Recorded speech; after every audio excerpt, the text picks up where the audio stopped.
ప్రతి గృహము కుసుమహరుల నిలయమే, ప్రతి హృదయం కుసుమహరు నివాసమే.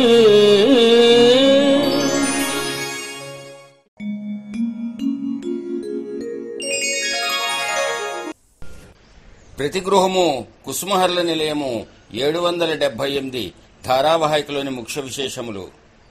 శ్రీ హరనాథ మహాప్రభు అద్భుత తత్వము విశదీకరించుతున్నవారు USA వాస్తవ్యులు శ్రీ శ్యామ్ సుందర్. ప్రతి గృహము కుసుమహర్ల నిలయము 778వ ధారావాహికకు స్వాగతం, సుస్వాగతం. మన హృదయములలో నిరహేతుక ప్రేమను జనింపచేయువాడు భగవానుడు కాక మరెవర్నూ చేయజాలరు. ఈ ప్రేమ ప్రజలకు జనింపచేయుటకు మానవ రూపంలో అవతరించిన అపురూప ప్రేమమూర్తి శ్రీ హరనాథ మహాప్రభు. జీవుల హృదయములలో నిరహేతుక ప్రేమను జనింపచేయువాడు వల్లభాచార్యుల సిద్ధాంతము ప్రకారము ఒక శ్రీకృష్ణుడే. కానీ శ్రీ హరనాథుని అవతారంలో తాను తన అనుచరులలో వేల కొలది మంది బలవత్తరమగు ఈ ప్రేమ పాశములచే ప్రభు హరనాథుని పాదములకు కట్టుబడి ఉన్నారు. ప్రేమశక్తి సర్వ విధములగు సిద్ధుల కంటేనూ అతీతమైన తత్వమని భగవతోత్తములకు తెలిసిన విషయమే. ఇదియే భూలోకనాథుడైన శ్రీకృష్ణుని ప్రధాన లక్షణమై ఉన్నది. శ్రీకృష్ణుని అవతారమే శ్రీ హరనాథ అవతారం. శ్రీ హరనాథుడు అనేక మంది భక్తులకు తన ప్రేమను పంచుచుండెను. ఆయన దివ్య సంకల్పం లేనిదే మానవ ప్రయత్నం వలన ఆయనను మనము ప్రేమింపలేము. ఆయన దివ్య సంకల్పం లేనిదే ఎట్టి తీవ్రమగు తపస్సులు, యజ్ఞ యాగాదులు చేసినను ఆయనను మనము ప్రేమింపలేము. కనుకనే శ్రీ హరనాథ మహాప్రభువు తన ప్రపంచ సందేశములలో నా వారిని నేనే ఎన్నుకొనెదను అని తెలియజేశాను. మన తర్క మీమాంసల వల్ల కానీ, భౌతిక శాస్త్ర జ్ఞానం వలన కానీ ప్రేమతత్వ రహస్యములు గ్రహించలేము. పూర్వము బ్రహ్మాది దేవతలే శ్రీకృష్ణుని గుర్తింపజాలకపోయిరి. ఈ కలియుగ జీవులమగు మనము అనేక సమస్యలతో కొట్టిమిట్టాడుతున్న ప్రేమాదినాథుడగు శ్రీ హరనాథ మహాప్రభువుని గుర్తించుట కష్టమైనది. ఎట్టి తర్క మీమాంసలతోనూ కాలము వృధా చేయక పూర్ణ విశ్వాసంతో సర్వ భారములను ప్రభు హరనాథునిపై వేసి పరమ పవిత్ర సులభ ముక్తిదాయకమగు అయిన శ్రీ హరనాథుని దివ్య నామస్మరణమే నిరంతరము స్మరించి ఎడల మనము ఆయన పాద సన్నిధిని చేరుకొని ఆయన ప్రేమవాహినిలో మనము మునకలు వేయగలము. ఇదే శ్రీ హరనాథుని అద్భుత తత్వము. శ్రీ హరనాథుని మధుర శ్లోకం వినండి.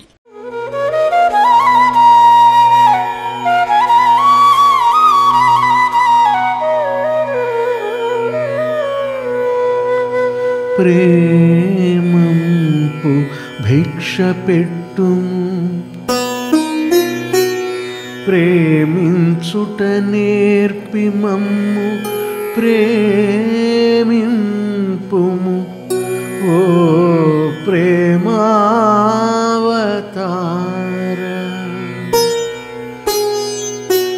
సకలము ప్రేమించెడు దారి చూపవే హరనాథ.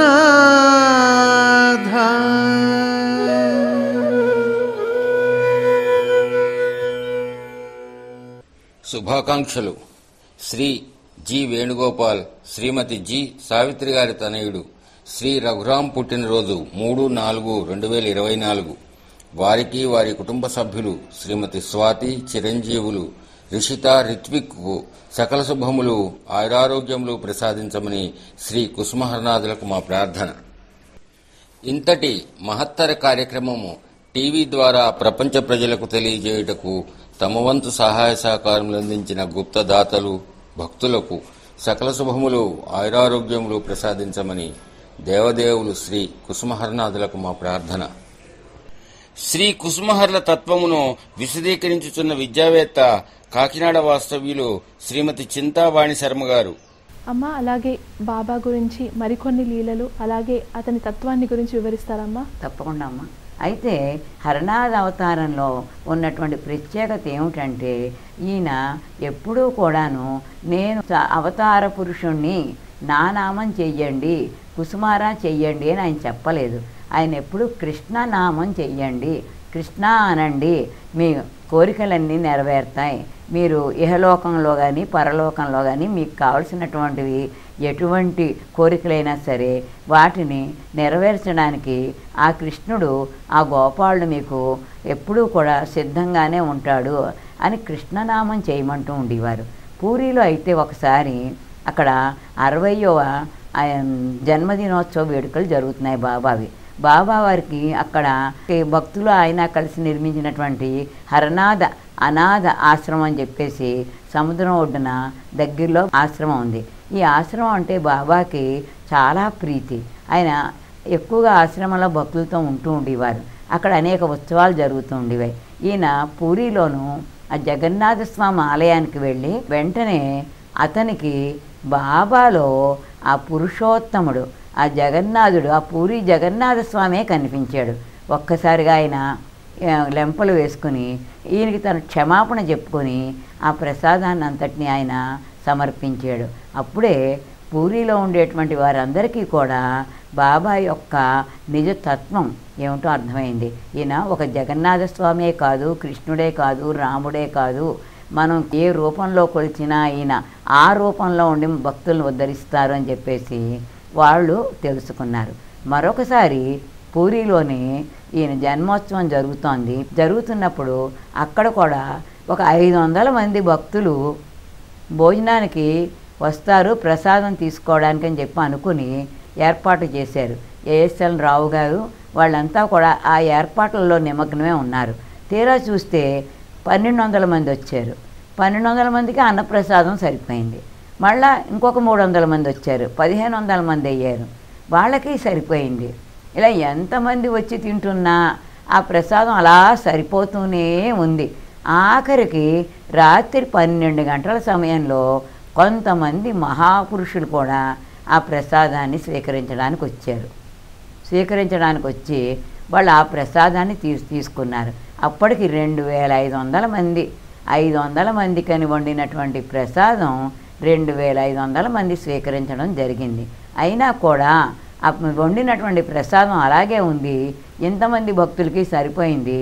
ఆ మహాపురుషులు బాబాకి నమస్కరించి వాళ్ళు వెళ్తూ ఉంటే ఈ ఏఎస్ఎల్ రావు గారు వారికి బాబా వారితో మాట్లాడుతున్న మాటలు వినిపించేయి అంటే వీళ్ళకి ఆ మాటలు వినేటువంటి శక్తి ఉంది అని కాదు, బాబా వాళ్ళని తన మాటలు వినడానికి సరైనటువంటి వ్యక్తులుగా ఆయన నిర్ణయించి వాళ్ళకి అవకాశాన్ని ఇచ్చారు. అలా ఇవ్వడం వల్ల వాళ్ళకి ఆ మాటలు వినిపించి బాబా ఎవరు మీరు మాట్లాడుతున్నారు, ఎవరు ఇప్పుడు వచ్చి భోంచేసి వెళ్తున్నారు అంటే మహాపురుషులు ఆ దివ్యలోకాల నుంచి, దివ్యాతీత లోకాల నుంచి నన్ను చూడడానికి వచ్చి ఈ ప్రసాదాన్ని స్వీకరించడానికి అని చెప్పి వచ్చి వెళ్తున్నారు అని చెప్పి బాబా వాళ్ళకి సమాధానం ఇచ్చారు. ఇలాగే ఎన్నో చోట్ల బాబా తను ఇలా మానవాతీత లీలని ప్రదర్శిస్తూనే ఉన్నారు. ఎవరికి అర్థమవుతాయి? అందరూ వాటిని అందుకోగలరా? లేదు. సామాన్యుల్ని కూడా ఒక్కొక్కప్పుడు అందుకున్నారు. ఎలా అందుకున్నారు?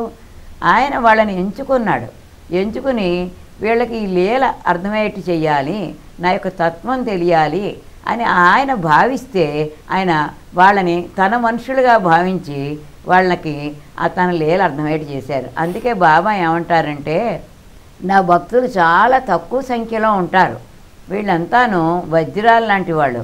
వజ్రాల మార్కెట్, డైమండ్స్ మార్కెట్లోనూ కొనుక్కుని జనం తక్కువ ఉంటారు కదా, అమ్మేటువంటి వర్తకులు తక్కువే ఉంటారు. ఇది ఫిష్ మార్కెట్ కాదు. ఫిష్ మార్కెట్ అయితే పొద్దు నుంచి సాయంత్రం వరకు అలా వస్తూనే ఉంటారు, వెళ్తూనే ఉంటారు.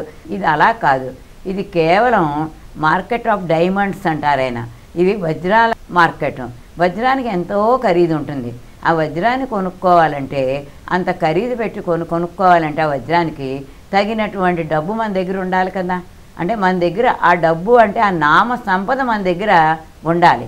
అంత నామ సంపద మన దగ్గర ఉంటేనే మనం ఆ వజ్రాన్ని అందుకోగలుగుతాం. అందుకని ఆయన మన ద్వారం దగ్గరే నించుని ఉంటారట. నించునుండి మనకు కావలసింది ఇవ్వడానికి ఆయన సిద్ధంగా ఉన్నారు. అయితే తీసుకోవడానికి మన దగ్గర ఏముంది? ఆ నామ సంపద మన దగ్గర ఉండాలి. నామ సంపద మన దగ్గర ఉన్నట్లయితే మనం ఆయన దగ్గర ఉన్నటువంటి ఆ వజ్రాన్ని మనం అందుకోగలుగుతాం. ఆయన యొక్క రూపాన్ని, ఆయన స్వరూపాన్ని, ఆయన తత్వాన్ని, ఆయన లీలని మనం అందుకోవాలంటే మనకి కావలసింది అపురూపమైనటువంటి నామ సంపద. విమలామ అనేటువంటి ఒక మహాభక్తురాలు మీ ఇంట్లో కిందన అన్నప్రసాదాలు జరుగుతుంటే అక్కడ అవన్నీ అయిన తర్వాత బాబా మేడెక్కి పైకి వెళ్తున్నారు. కొంతమంది మహాపురుషులు వీళ్ళు కొంతమంది ఆయన వెనకాల వెళ్ళారు. నారాయణ చంద్ర ఘోషు, ఏఎస్ఎల్ఎన్ రావు. ఆ భక్తులిద్దరూ ఈయనేమిటి మేడెక్కి పైకి వెళ్తున్నారు ఇప్పుడు? వీళ్ళు వెళ్ళారు.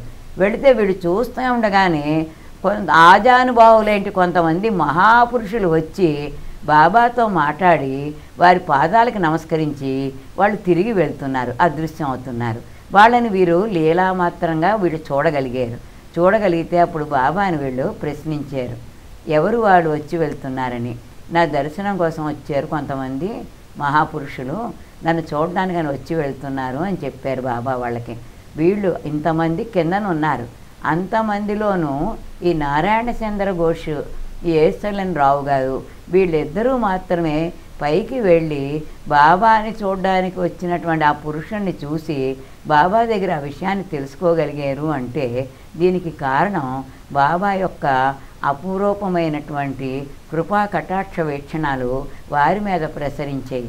వారి మీద ఆయన అనుగ్రహం ప్రసరించి అవ్యాజమైనటువంటి వారి కరుణ వారి మీద ప్రసరించి వారు ఈ విషయాన్ని తెలుసుకోగలిగారు. కుసుమహరా భక్తజన లోల పరమానంద బాల గీతం గానం చేయుచున్న భక్తురాలు శ్రీమతి కుసుమకుమారి, చెన్నై.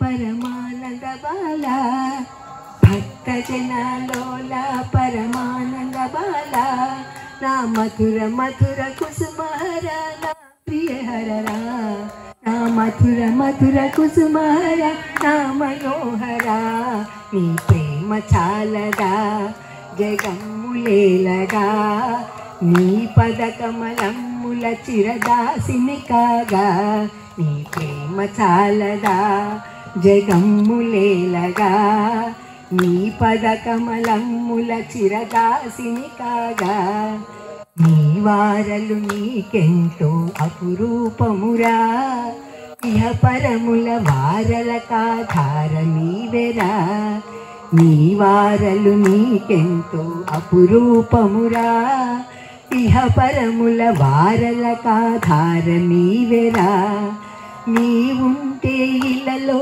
నాకంతా సాధ్యమే నీవుంటే ఇళ్ళలో నాకంతా సాధ్యమే నువ్వు లేకుంటే లోకములకంతా శూన్యమే నీకుంటే లోకములకంతా శూన్యమే నీవుంటే ఇళ్ళలో నాకంతా సాధ్యమే నీవుంటే ఇళ్ళలో నాకంతా సాధ్యమే నువ్వు లేకుంటే లోకములకంతా శూన్యమే నువ్వు లేకుంటే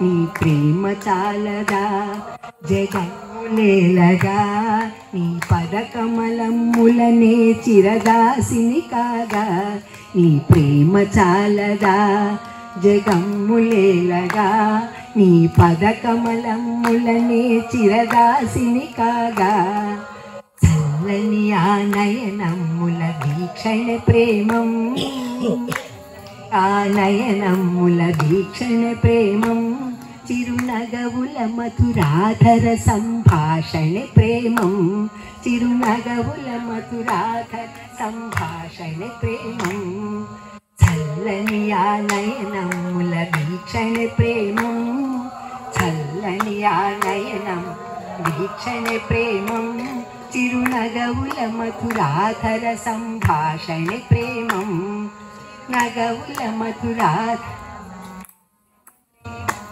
కరకమలం ప్రేమం పదయుగళం ప్రేమం కరకమలం ప్రేమం పదయుగళం ప్రేమం పరిపూర్ణ ప్రేమ రూపం మధుర అతి మధురం పరిపూర్ణ ప్రేమ రూపం మధురం అతి మధురం నీ ప్రేమ చాలదా జగమ్ములేలగా నీ పదకమలములనే చిరదాసిని కాగా నీ ప్రేమ చాలగా జగమ్ములేలగా నీ పదకమలములనే చిరదాసిని కాగా భక్త జనలోల పరమానంద బాల భక్త జనలోల పరమానంద బాల పరిశుద్ధ ప్రేమశీల నాహర గోపాల.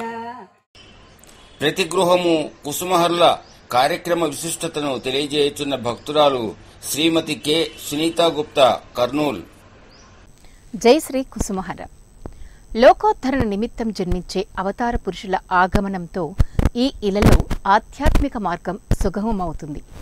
కాలానుగుణమైన అవసరాలను దృష్టిలో ఉంచుకొని తమ అనుసరణీయులకు సులభ మార్గాన్ని ఆవిష్కరిస్తారు. భగవంతుణ్ణి దరిచేరడానికి తమ సిద్ధాంతాలతో మనల్ని ప్రభావితం చేస్తూ నామం, భజనం, కీర్తనం, ప్రవచనం లాంటి సుగమమైన మార్గాలను అందిస్తారు. వీరినే అవతార పురుషులుగా, మహాత్ములుగా, గురుబ్రహ్మలుగా భావిస్తూ ఆరాధించడం మన హైందవ సంస్కృతి మనకు నేర్పిన గొప్ప విద్య. ఈ విద్యను అందరూ అందిపుచ్చుకోలేరు. ఆ అదృష్టం కొందరిని మాత్రమే వరిస్తుంది. ఆ కొందరిలో మనం ఉండడం మన అదృష్టం.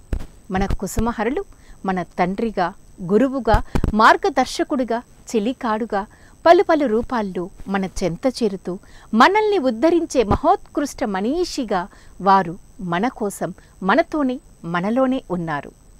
కుసుమహరుల భక్తుల యొక్క అనుభవాలను, హరనాథ్ ప్రభువు లీలా తరంగాలను, ఆయన ప్రదర్శించిన అచంచలమైన, అనూహ్యమైన, మహత్తరమైన సంఘటనలను, అనేకానేక ప్రాంతాల భక్తుల హృదయాలలో దాగిన ఆంతరంగమున లీలగా కదలాడే సూక్ష్మమైన విషయాలను ఈ లోకానికి తెలియచేసే విధంగా ప్రతి గృహము శ్రీ కుసుమహరుల నిలయము అన్న కార్యక్రమం తన ప్రయాణంలో నేడు 777వ భాగానికి చేరింది.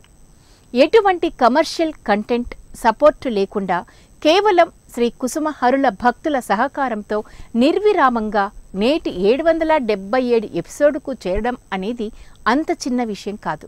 కానీ కార్యక్రమం నిర్వాహకులు శ్రీ విజయరామయ్య గారు, వారి కుటుంబం తొలి ఎపిసోడ్ను ప్రభువుపై ఎటువంటి భక్తి, ప్రేమ, బాధ్యతలతో అందించారో నేటి ఎపిసోడ్ అంటే 777 ఎపిసోడ్కు అంతే ప్రేమతో, అదే భావంతో అందించారు. మరిన్ని కూడా అందిస్తారు. మరి ప్రభువు తన అవతార ప్రచార ప్రాశస్త్య నిమిత్తం కొన్నింటికి కొంతమందిని ఎన్నుకున్నారేమో. ఆ కొందరిలో శ్రీ విజయరామయ్య గారు ఒక్కరు అని చెప్పడం గర్వంగా, ఆనందంగా ఉంది. ప్రతి గడపలో ఆ కుసుమహరుల నామం వినిపించాలన్న వారి తాపత్రయం, ఆకాంక్ష, వారి దృఢమైన సంకల్పం వారి వయస్సును, సమస్యలను లెక్క చేయనీయకుండా చేస్తుంది. వారి తర్వాతి తరం అంటే వారి సంతానం కూడా ఈ కార్యక్రమంలో పాలుపంచుకోవడం, రూపకల్పనకు ఆర్థికంగా చేదోడు వాదోడుగా నిలవడం అనేది కుసుమహరుల యొక్క సంకల్పమే ఇది అని చెప్పుకోవచ్చు. ఎక్కడెక్కడో కుసుమహరుల భక్తుల ఇంటిలో జరుగుతున్న ఆధ్యాత్మిక కార్యక్రమాలైతేనేమి, ఆనంద మేళోత్సవాలైతేనేమి, కుసుమహర క్షేత్ర దర్శనాలు, అక్కడ జరిగే క్రతువులు, వీటితో పాటు కుసుమహర జపనామ మహత్యాలు, ప్రాముఖ్యతలు, విశిష్టతలు, ఇలా ఎన్నో విషయాలను భక్తుల ద్వారా ఈ కార్యక్రమం ద్వారా అందిస్తూ సకాలంలో కార్యక్రమ ప్రసార నిమిత్తం ఆర్థిక సహకారం అందకపోయినా నిరుత్సాహపడక, నాకెందుకులే అన్న నిర్లక్ష్యం వహించక ఏదో విధంగా ప్రతి గృహము కుసుమహరుల నిలయం కార్యక్రమం హిందూ ధర్మం ఛానల్ ద్వారా నిర్విరామంగా ప్రసారం కావడానికి కృషి చేస్తున్న వారి జన్మ ధన్యం. ప్రతి గృహము కుసుమహరుల నిలయం ధారావాహికం 777వ ఎపిసోడుకు చేరుకున్న శుభ సందర్భంగా శ్రీ విజయరామయ్య అన్నయ్య గారి దంపతులకు హృదయపూర్వక కృతజ్ఞతలు. మహాలక్ష్మి అమ్మగారు మన మధ్య లేకపోయినా వారు ఈ కార్యక్రమం కోసం చేసిన కృషిని స్మరించవలసినటువంటి ఆవశ్యకత ఎంతైనా ఉంది. ఆమె అందించిన సేవ అటువంటిది. మరి ఈ సందర్భంగా ప్రభువు గురించి 4 మాటలు. శ్రీ కుసుమహరుడు తన భక్తురాలైన శ్రీమతి ఏకే గుప్తా గారికి రాసిన ఉత్తరంలో ఇలా ఉంది. సంసారిక సంబంధమైన కార్యక్రమాలకు ఎంత తక్కువ సమయం వినియోగించక తప్పదో అంత తక్కువ సమయాన్ని వినియోగించి ఆ పైన నీకు లభ్యమైన కాలమంతటిని ప్రభుని నామస్మరణకే వినియోగించు. నామస్మరణ చేస్తే ప్రయోజనం ఏమిటిలే అని అనుకోవద్దు. ఈ నామస్మరణ వల్ల సర్వము సిద్ధిస్తుంది. కృష్ణుని తోడ మన సంబంధమే శాశ్వతం. మిగిలిన నీ పరిచయస్తులతో ఉన్న బంధాలు మిథ్యా అని సెలవిచ్చారు ప్రభువు. జై శ్రీ కుసుమహర. మధుర గీతం గానం చేయుచున్న భక్తురాలు శ్రీమతి పి సూర్యకుమారి, విశాఖపట్నం.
శ్రీ కుసుమహర్లు జరిపిన అద్భుత లీల తెలియచేయుచున్నవారు శ్రీ చింతా కామేశ్వర శర్మ, కాకినాడ.